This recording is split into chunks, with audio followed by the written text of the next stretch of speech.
All right, so once again, this is gonna be our power phase. Remember, we wanna set the intentions. This is power, it's not strength. We want the barbell speed to be fast and aggressive. That's the only metric we're measuring, not how much weight we're lifting. With that being said, we're gonna start off with barbell box squats. For this one, you're gonna put on 50% of your 10 rep working weight or less. So usually 10 reps, whatever, I'm gonna be at 200, somewhere around there. So I'm gonna put on 95 pounds or maybe 85 or 75, something that's 50% or less. From here, you're gonna put the barbell traditionally the same way you would if you were doing a regular squat. I like it on the lower shelf of my upper back. Feet hip width apart, toes to the outside, 10 to 20-ish degrees. You're gonna brace your core. Now watch this, I'm gonna slowly descend to the box, initiating at the hips. Now, even though I'm sitting down on the box, I'm still fully engaged. I'm starting from zero and I'm gonna drive up as fast as I can. And then I'm gonna initiate by bracing the core, sit back, drive up.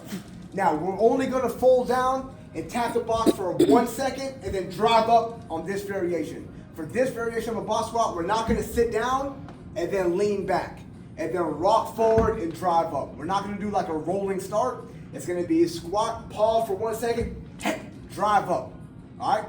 Make sure that the knees don't collapse in. You as a coach, if you see their knees collapsing or if you see them initiating, if you go on the side view, if you see them initiating at the knees like this, when they squat down, get them to keep their knees, push out the edges of their feet, keep their knees kind of push out a little bit as they squat and initiate at the hips. If they can't get into that, you as a coach, please remember this. Have them grab a dumbbell and just do a goblet squat variation. If they can't do it 50% right, switch this up. You don't need to do it at all. That's gonna be for a set of 8. We're gonna have them go, after that, they're gonna come back here and do 5 jump squats while their partner gets in position and goes into it. You guys are gonna go 8 and 8 and then drop it to a plank. They do 8 and 8, they drop it to a plank. Make sense so far? All right, perfect. All right, everybody stand up, they stand up. You're gonna say, our next exercise is gonna be a kettlebell, swing, and then we'll do a core variation. So, go get your kettlebells and then come back. They grab the kettlebells, have them hinge at the hips. Listen, this right here is a hip-loaded movement. We're doing a power variation. So, I'm gonna squat down. In fact, everybody squat down and put your elbows on your knees and then put your shoulders in your back pocket. This is kind of the starting position. From here, I want the kettlebell about a foot ahead of me. I'm gonna grab it. I'm still shoulders in my back pocket. I'm gonna hike it back, generate momentum, drive forward. And then I wanna make sure I catch the weight in the hinge. That's a very good cue. There's no muscle from the upper body. It's a generating power from my hips. It floats up, and then I'm gonna catch it in that hinge. So I'm literally driving up, catching it in the hinge. You're doing a set of 8. While partner 1 does 8 kettlebell swings, partner 2 is gonna do 8, we call them cat plank TPs. I'm in my cat plank, so I'm in a high plank.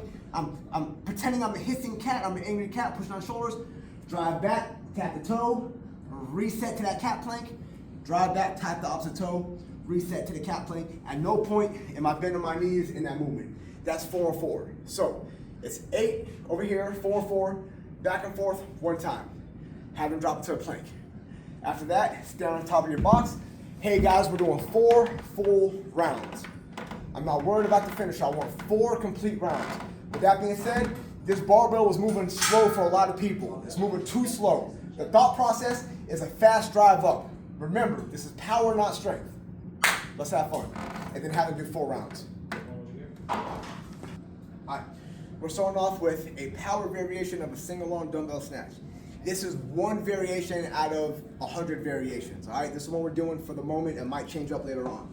Dumbbell is gonna be directly center line of the body. You're gonna squat down, not hinge all the way. You're gonna do a little bit more of a hinging squat, get all the way down. Now I'm gonna grab this, I'm gonna hold this hand close to my chest. What I'm gonna do is I'm gonna pretend that I'm jumping up without jumping. So watch this, this is the power I'm generating. I'm gonna jump. You see that jump? That's the same power you're gonna generate, and you're gonna drive it up. Biceps by the earlobes. For this variation, we call this a zipper variation. Everybody grab your coat, get it zippered up, have everybody do this, zipper up all the way to heaven.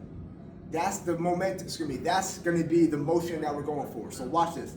I'm pretending that I'm jumping without jumping. Hand could be to the outside or it could be close to the chest. All right, drive up and then bring it back down. You're gonna do 5 on one side. Now watch this with power.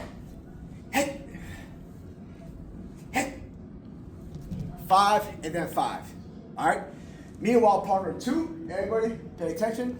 We're gonna do a power step up. For this one, you're gonna grab both kettlebells. If you wanna use your weights, you don't have to. You're gonna step up higher than the box, plant the foot, drive up. So it's gonna look like this. And then you're gonna switch sides. Slam, drive up. Slam, hey, drive up. Slam, hey, drive up. Remember, it's power, it's all about the speed. If you can't drive up super fast, the weight must be too heavy for you. Lower the weight.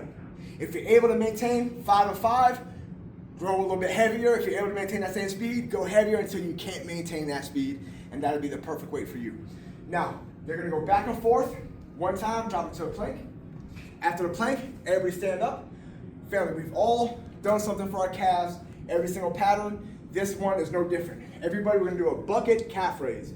So I'm in the bucket position.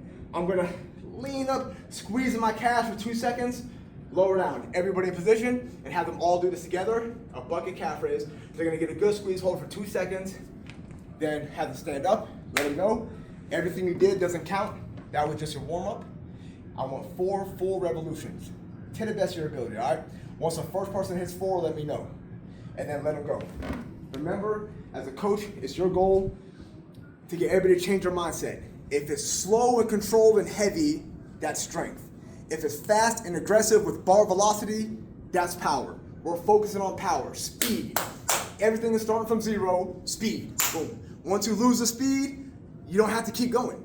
If it's 4 to 8 and I lose the speed on number 5, that's it, just do 5. It doesn't have to be the whole 8. When you lose the speed, you're not getting the benefit. We want these fast twitch muscles to be activated. All right, that being said, it's good.